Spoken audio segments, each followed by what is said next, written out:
Assalamualaikum warahmatullahi wabarakatuh. Halo teman-teman semuanya, bagaimana kabarnya nih? Semoga kabar baik selalu menyertai untuk kita semua ya.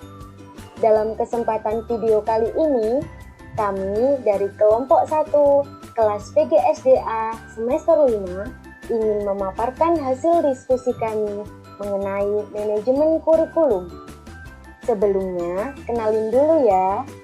Nama saya Rena Widiasari dengan NIM 180404013 dan teman-teman saya Nurli Sriwahyu Utami dengan NIM 180404035, Citra Nur Komaria Helmi dengan NIM 180404053, Fitayatul Hidiyah dengan NIM 180404059, Nani Ariska dengan NIM 180404067, Kholifatul Karima dengan NIM 180404087, dan Adinda Novia dengan NIM 180404091. Mari simak pembahasannya teman-teman.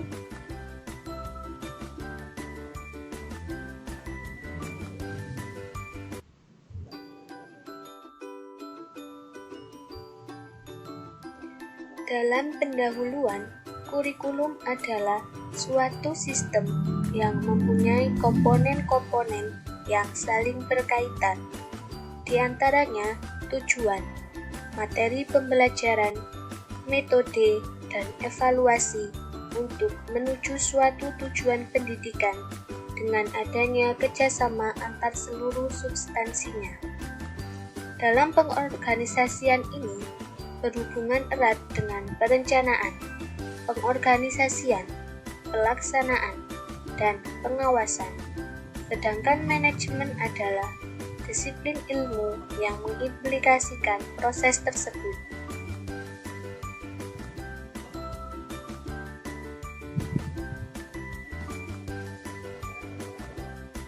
Dalam pembahasan kali ini, yaitu ada 6 pembahasan. Yang pertama adalah pengertian manajemen kurikulum. Yang kedua, ruang lingkup, prinsip, dan fungsi manajemen kurikulum. Yang ketiga, manajemen perencanaan kurikulum. Yang keempat, manajemen organisasi kurikulum. Yang kelima, manajemen pelaksanaan kurikulum. Dan yang keenam, manajemen evaluasi kurikulum.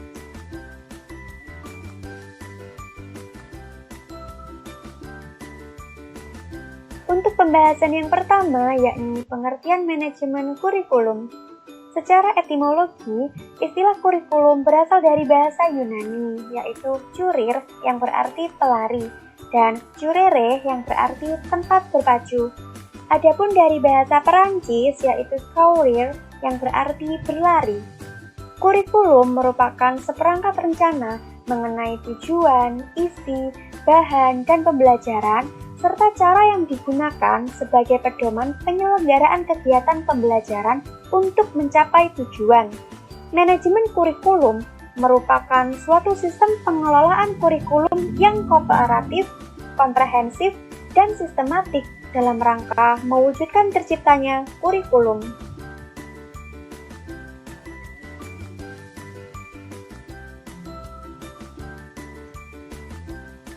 Pada pembahasan yang kedua, yaitu ruang lingkup, prinsip, dan fungsi manajemen kurikulum. Ruang lingkup manajemen kurikulum meliputi A. Perencanaan, B. Pengorganisasian, C. Pelaksanaan, dan D. Evaluasi kurikulum. Prinsip dalam pelaksanaan manajemen kurikulum meliputi A. Produktivitas, B. Demokratisasi, C.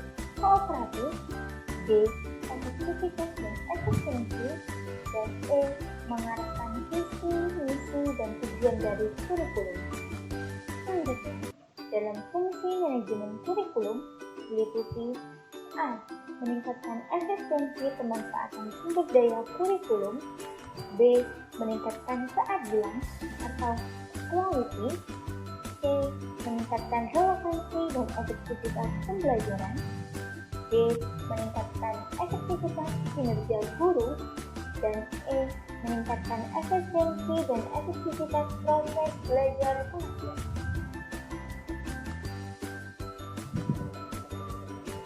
Pembahasan yang ketiga mengenai manajemen perencanaan kurikulum.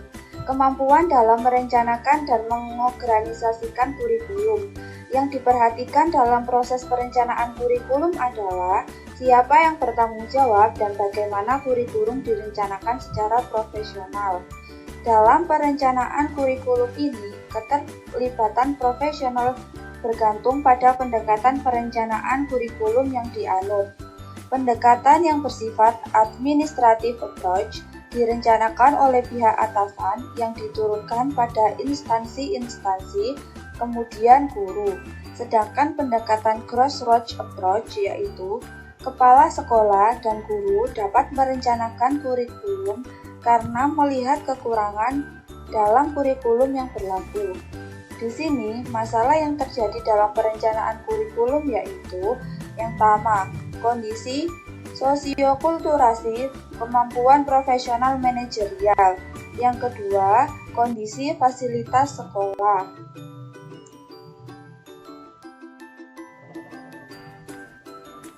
Untuk pembahasan yang keempat adalah manajemen organisasi kurikulum. Organisasi kurikulum merupakan struktur program kurikulum berupa kerangka umum program pengajaran kepada peserta didik. Artinya, kurikulum bukan hanya berupa dokumen bahan cekak, melainkan rangkaian aktivitas siswa yang dilakukan dalam kelas, di laboratorium, di lapangan maupun di lingkungan masyarakat.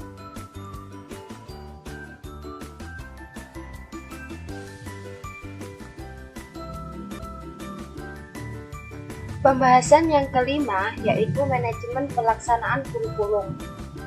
Pelaksanaan kurikulum dibagi menjadi dua, yaitu yang pertama adalah pelaksanaan kurikulum tingkat sekolah. Dalam tingkat ini, kepala sekolah bertanggung jawab melaksanakan kurikulum di lingkungan sekolah yang dipimpinnya dan kewajiban melakukan kegiatan-kegiatan yang berkaitan dengan pelaksanaan kurikulum itu sendiri. Yang kedua adalah pelaksanaan kurikulum tingkat kelas. Pada tingkat ini, yang berperan ialah guru. Pembagian tugas guru harus diatur secara administrasi untuk menjamin kelancaran pelaksanaan kurikulum lingkungan kelas. Dan di antara pembagian tugas tersebut ialah pembagian tugas mengajar, pembagian tugas pembinaan ekstrakurikuler, dan pembinaan tugas bimbingan belajar.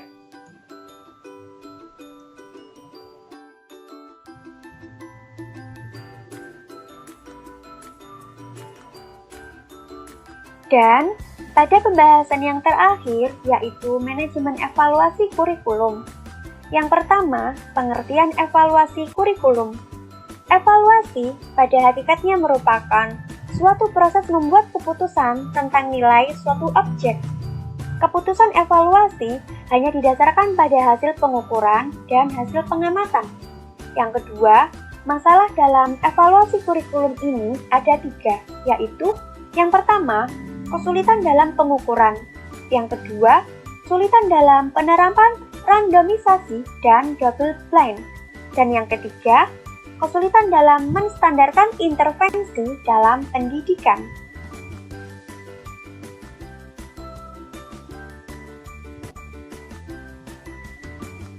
Kesimpulan, manajemen kurikulum adalah seperangkat kemampuan dalam mengelola kurikulum, mulai dari perencanaan kurikulum hingga evaluasi kurikulum. Kurikulum yang baik adalah kurikulum yang mengikuti perkembangan zaman, ilmu, dan teknologi yang berbasis pada masyarakat, sehingga mampu untuk menyaingkan perkembangan zaman yang begitu cepat. Oleh karena itu, setiap penanggung jawab lembaga pendidikan dan seluruh stakeholder pendidikan harus memiliki visi yang sama dalam merencanakan, mengorganisasi, melaksanakan, dan mengevaluasi sebuah kurikulum.